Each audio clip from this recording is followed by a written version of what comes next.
Hola, soy el Wasabin. El día de hoy estoy acá en un parque relativamente pequeño. He venido aquí porque voy a encontrarme con unos amigos japoneses para conversar de algunas cosas con ellos y parece que ya están.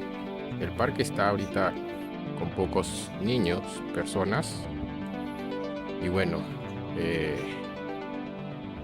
a ver, comencemos con la entrevista, las preguntas. Espero que les guste. はい、こんにちは、今日は日本人の方とちょっと伺いたいことがありまして、ちょっとせっかく、キツバワさんっていう方なんです。よろしくお願いします。お願いします。早速ですが、外国に行ったことあります？それがね、残念ながら一回もないんですよ。そうです。ないことだと、もし外国に行くならどちらに行きたいんですか？これもあれだけどもさ、行きたい外国ってのはその20代30代の頃か40代かな、まだある程度あったんですけども、はい、その40代の辺でその機会を一回失いましてね、はい、機会があったんですよ。でその機会がなくなった時に行きたい場所がなくなったんですよ。あ、そうです。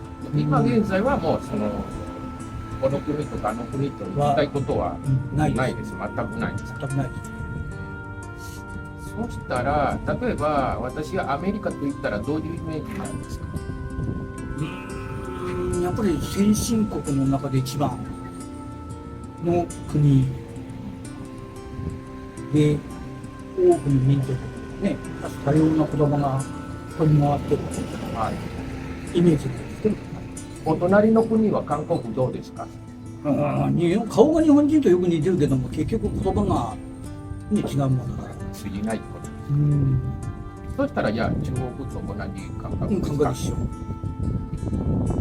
で、テレビとかその映画とか出てくるその外国のシーンとか、そういうカルチャーショックみたいに受けたことあります？その国によって。やっぱり言葉の違いかな。言葉が理解できないということと、我々がその子供の頃に育った、私が中学とか高校時代に約6年間に習った英語、はい、国際的な英語というのが全く通用しないという。そうね、発音が全く違うんですよね。はい、学校の先生が我々の時代だと日本人だったもんですから、英語の文的にはあるんですけど、発音が全く今と違う。やっぱ日本人が教える英語、やっぱりシングリッシュ。そう、はい、だから文章としては全く成立しない。単語のみの時代という感じですね、やっぱり。結局ちょっと戻りますけど、日本国内に住んでいる外国人に対してどういうイメージなんですか？どういうイメージ？外国人。はい。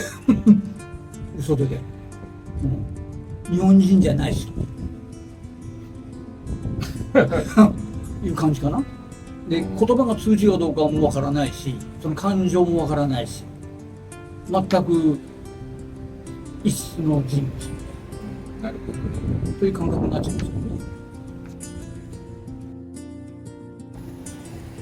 続きましては、ちょっと次の質問なんですけど、日本に初めて来る外国人に対して、注意するべきことは何かありますか？注意というよりも、日本のいいところってこれあると思うんですけども、治安がまずいいですね。多分世界中の中でも一番いいんじゃないかな。日本人ですよね。はい、なので安心して来てくださいという部分が一つということと、で逆に言えばその言葉の違い、はい、は埋めようができないもんですから、こればかしは。そういうところだと、例えばその相手は外国、例えばヨーロッパ人とかアジア人でもそうなんですけど、言葉は通じないですよね。そういう時にその本人どうしたらいいんですか？日本に来るなら一番いいのは日本語を覚えてもらうのが一番いいですけども、単語だけでもいいですからね、いいですけども、できればジェスチャー、これが一番いいと思いますよ。言葉はまず通じないと思っておらなかったですから、日本人に関しては。よっぽど理解できる人は多いかもしれんけども、多分発音の違いでまずね、わからない。でしたら、じゃあ、例えばそのある外国人日本に来て、ある程度単語ぐらいが、日本の単語ぐらい覚えてて、その後何がしてほしい、こういうことをしてほしいとか、例えば先ほどね、ラで話したんだけど、例えばある中国に、日本に来て、同じ感覚で大きい声で話してるとか、そういう日本人としてはどう思います？やっぱり申し訳ないけども、日本自体が150年、明治の時代からにしかまだ外国の人がいるんでね、そうですね、一般的に入ってきたことはないもんですから、まだ150年しか経ってないんですよ、早い話が。その前の300年というのは江戸時代、そうですね、すなわち鎖国の時代であって、一切入ってないんですよ。見たこともないはずなんですよ、300年の。そうですね。それで考えるとまだ150年しか経っていないんですから、やっぱり島国の隔離された状態でずっと来てる日本人は、逆に言うとね、ものすごくおとなしいんですよ。なるほどね。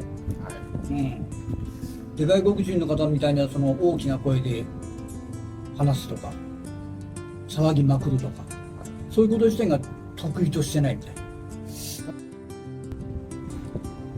見たことあると思うんですけど、もし見たことないかもしれないんですけど、例えば日本国内で住んでいる外国人、たまに道路とかこういう公園のところに酒飲んだりとか、踊ったりとか暴れたりとかすると、日本人から見るとどう思います？でも公園とかそういう観光地で暴れるのは、日本人でもありますから。たまにですね。そんなに苦にはならないんですけど、本当にその行楽地とか、そういう公園とか、祭りとか、以外のところで騒がれると、多分それだと拒絶反応します。だって日本人ってその道路の真ん中で酒飲んだりとか、あんまりたまに、1、2、3回ぐらい見たことあるけど、ほとんどないんじゃないですか。でも外国の方は結構ちょこちょこ飲みながら歩いてるとか。そうですね。それはゴミをその場で捨てるとかね。そうですね。そういうマナーに関してはやっぱり日本人は結構徹底して今の時代になってるんですから。そうするとさっきのね、その前の質問に当てはまるんですけど、やっぱりその外国から来る人、やっぱり最初は言葉、あとそういう日本のルール、マナー守ってほしいっていうことですか？できればね。で、次の質問なんですけど、日本っていう国はグローバルの国だと思います？思わないです。言葉が通じない。なるほどね。閉鎖的な国です。グローバルじゃないです。でも結構日本っていう国はやっぱりその他の国に例えばその遠慮したりとか、お金出したりとか、そういうことに関してはどう思います？続けてほしい、やめてほしい？いや、続けるべきでしょうね。なぜ続けても？言葉が通じなかったらもう態度で示すしかないです。もので。そういうことを。なるほどね。考え方としては。でもその貧しい国に対してお金出したりとか物を送ったりすると、やっぱりその国にいいことがあるかもしれないと一時的にだけど、将来的にそういうことを考えると、やっぱりその国は一生懸命やらないじゃないですか。それはいつまでも日本がお金を送ったり物を送ったりする。その言葉で相手を指導しながら乗せていけるんだったらまだお金なんか払わすとかないんですけど、結局ようやらないじゃないですか、日本人。そうですね。そうだ、もう手っ取り早い話はやっぱりお金払って国の中でやってもらった方が早いし。特に例えば東アジアとかそういう南米とかラテンアメリカとかもそうなんですけど、何かあるときに、やっぱりその、例えばアメリカ、仮にアメリカとか、まあ、最近中国が日本、その産国国からお金も送ってくれるだろうなって思ってるんですよね。それをなくした方がいいんじゃないのかな。そうです。その渡し続けること自体がいかんことであって、途中で判断はしてなかったですよね、やっぱり。やっぱりちょっと食べるものがないからちょうだいって言って、はい日本ははいどうぞって、いつまではその人は一生懸命やらないじゃないですか、仕事きちんと。だからどう言ったらいいのかな、ある程度に期間を区切ればいい話じゃない。そうじゃなく多分やらへんもらえるんだったら。